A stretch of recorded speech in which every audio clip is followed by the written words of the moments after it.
The most significant thing that happened this week in your region, it seemed to me, was the governments of Jordan, Egypt, Saudi Arabia, and others flat-out refusal of President Trump's plan to use Egypt and Jordan as a dumping ground for millions of Palestinians.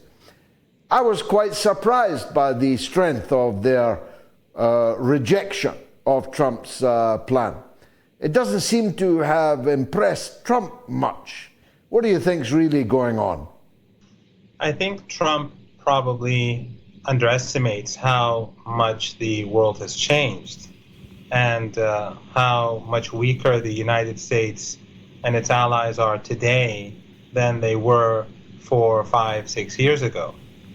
And I think the defeat of the Israeli regime, both in Gaza as well as in Lebanon, this contributes to the reactions that we're seeing from these governments. We saw the Israeli regime humiliated in Gaza with the release of the female prisoners, the soldiers, the Israeli soldiers who were well taken care of.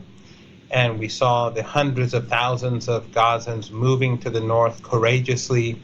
And we also saw in Lebanon how people power and supporters of the resistance went unarmed to the south and expelled the Israeli regime from most of the areas that it occupied. We saw women in Lebanon standing up to tanks and others standing up to soldiers who were literally shooting at them or groups of people.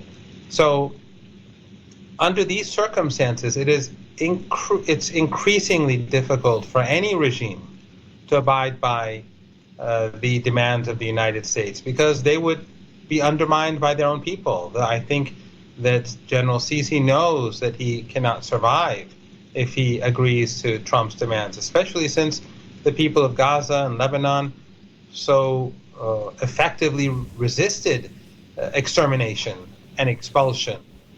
And the same is true with Jordan, the same is true with Saudi Arabia and the process of normalization. Of course, we'll have to see what happens in the days and weeks ahead, but I do think that these are signs of a changing region and a changing world.